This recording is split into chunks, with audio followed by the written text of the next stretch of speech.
Okie dokie, here we go. VHS Halloween from 2025.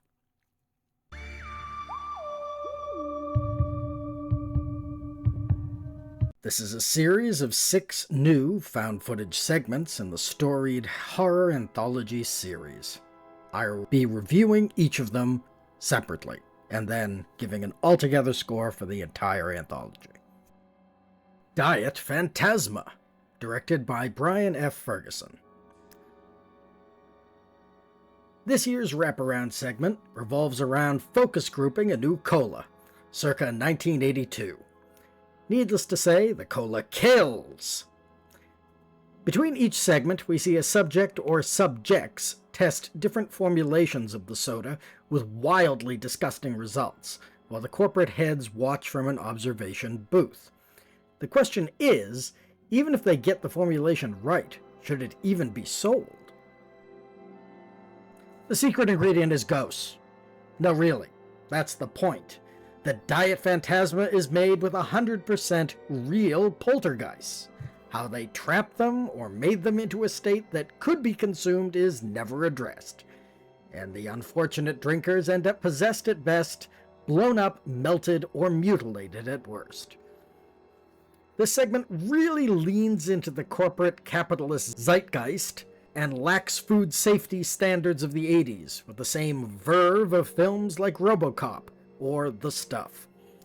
Honestly, one is left wondering how distribution even worked out when the presumed president of the company is killed by rampaging test subjects. But that is a minor quibble. Unfortunately, this segment reminds me far too much of the Total Copy segment from VHS 85, with a flimsier conceit. That, and the serious issues my overthinking mind has with the concept of a poltergeist-flavored soda, leave this one as 5th in this year's ranking. I give Diet Phantasma 10 out of 47 formulations of Diet Phantasma. Coochie Coochie Coo, directed by Anna Zlokovic. 2 18-year-old girls go out for a final night of trick-or-treating before college and wander into a mysterious house, ruled by a horrific specter called the Mother. The pair end up stalked through the increasingly unhinged and malleable house by infantilized, kidnapped people who are mutated by the Mother's milk. Like most other VHS segments, it doesn't end well for our plucky teens. I've got to say, in terms of sheer off-putting body horror, this one takes the cake. The lore of the Mother is suitably vague, like any good urban legend, and the bizarre nature of her existence and the appearance of her house, especially in camcorder light, is positively nightmarish. The moral of the story boils down to, don't go trick-or-treating if you're over 18. But the repercussions are so unbalanced it almost reads as a Nightmare on Elm Street kill. The lore here is given in the spirit of video games like Amnesia, The Dark Descent, or really any video game of that type, meaning that we're given contextual evidence meshed with environmental storytelling for the Mother, and it's just dark as hell. And that's not even getting into the ending. This segment's short, simple, full of grotesqueries, and has a bleak ending. Pretty par for the course for the series, but by no means a stinker. I give Coochie Coochie Coo 4 out of 6 nipples off the Mother. Supra Sic Infra, directed by Paco Plaza.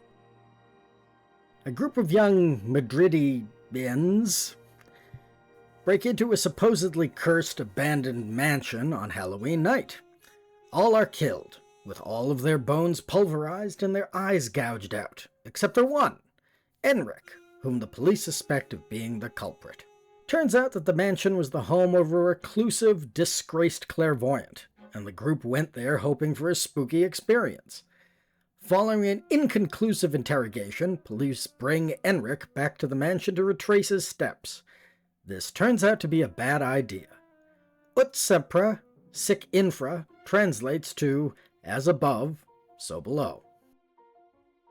Continuing the trend of each VHS entry having at least one entirely nonsensical segment, Ut Supra Sic Infra is this year's example.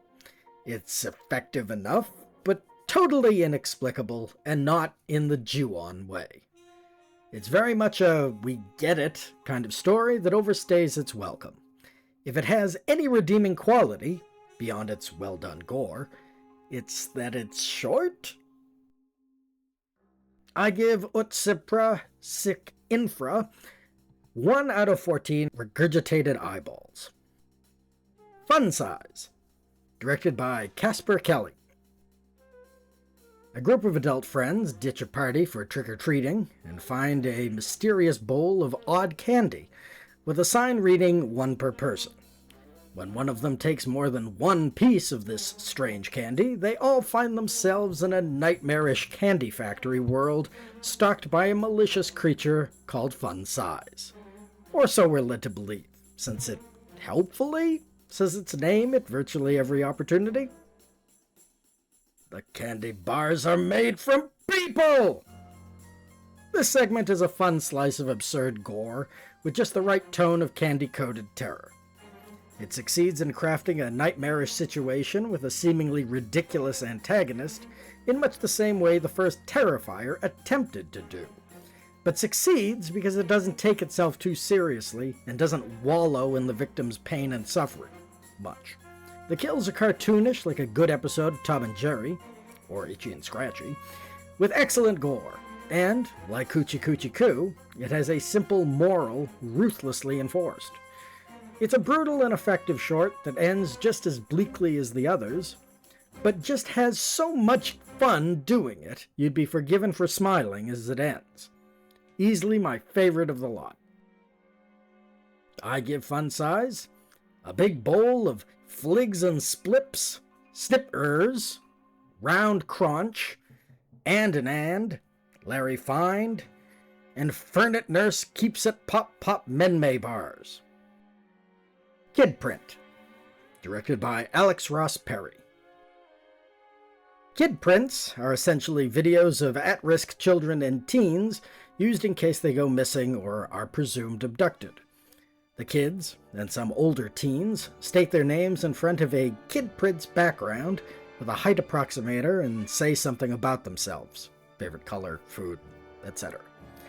Tim, owner of a mom-and-pop Radio Shack circa 1992, does Kidprints out of the back of his store, a service that is becoming more in demand as a rash of child kidnappings and murders begin plaguing the town. A family man, Tim begins becoming more and more suspicious of his VHS technician Bruce, leading to a horrific conclusion for all involved. Wow. Just wow. This one got really dark, really fast. The subject matter alone is pretty dark, but add in the wild twists and turns the story takes, as well as the ample body mutilation and gore of underage teens, and you have the sucking black hole of despair at the heart of this anthology. Whereas the rest of the segments in this film have explicitly supernatural elements, Kidprints is wholly realistic, and that makes it more off-putting. As, in the words of Dean Winchester, with monsters there's rules, there's patterns, but with people, there's just crazy. In the end, this is another little nightmarish aperitif that reminded me of The Black Phone, and by extension, its tie-in from VHS 85, Dream Kill. Kind of ballsy to put this smack dab in the middle of supernatural shenanigans, though. I give Kidprint a whole half-skinned face mask. Home Haunt, directed by Micheline Pitt Norman and R.H. Norman. Keith, an aspiring horror personality, runs a home haunt each Halloween with his son Zach and his wife Nancy. Zach, now a teenager, is justifiably disillusioned by the whole shtick, but begrudgingly agrees to one last rodeo. While prop hunting in an antique store, Keith finds a Halloween novelty record and pinches it, to Zach's disgust. The record proclaims itself to be the Symphony of Hell, with a particularly EC-esque sleeve art depicting revenants attacking children, Halloween night comes and Keith plays the record in the drawing room of his haunt to start the festivities, only for all hell to break loose. The decorations come alive with appropriately deadly results. Can Keith and his family lead the guests through his gauntlet of horrors, or will they all simply be more grist for the bone mill? Like Fun Size before it, Home Haunt is about reveling in the Halloween spirit and having a good time. This isn't a particularly deep segment.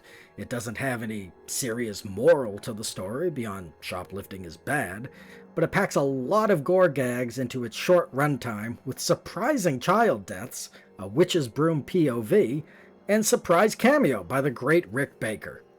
Seeing cheesy Halloween decorations become deadly never gets old, and between the implosive sheet ghost and the green witchy poo hag, we're given a veritable feast.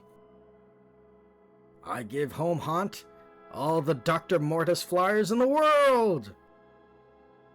Altogether, this entry in the VHS series is pretty good. It doesn't hit the highs of other entries, but it also isn't as bad as VHS Viral, my pick for worst in the series. What we have here is a dark slice of violence wrapped in candy-coated cellophane that really just helps the whole thing go down smoothly. It works as a Halloween-themed anthology, but parts of it, particularly the Supra Sic Infra segment, aren't the best. Your mileage may vary greatly down to how well you can stomach the child death or endangerment and nasty streak that runs through it like a vein of bad caramel.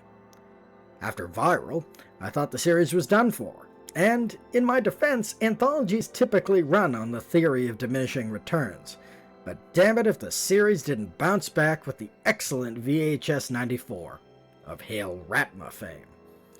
Brad Miska and David Bruckner really seem to have good instincts when it comes to picking filmmakers for these shorts, and these are no exception. It sometimes surprises me that Justin Benson and Aaron Moorhead of such films as Resolution, Spring, and The Endless, as well as Marvel Cinematic Universe series Moon Knight, Daredevil, and Loki, were responsible for the Bone Storm segment of VHS Viral, really the only segment of that film worth anything. I have noticed that the series has been embracing the aforementioned nasty streak in the last few installments, and I hope it's managed well. It was really noticeable in this one, but was thankfully balanced by a lot of absurd fun. I shudder to think what would happen if it just overtook the series. We'd probably get something like Eden Lake, or The Sadness. Not that I have anything against nihilistic horror, but the VHS series is known for pushing the gore envelope and balancing its quasi-torture porn elements with the fantastical or absurd. Anyway, this year's installment is perfect for newbies and veterans alike, with plenty of laughs and Gru. I give VHS Halloween a 7 out of 10.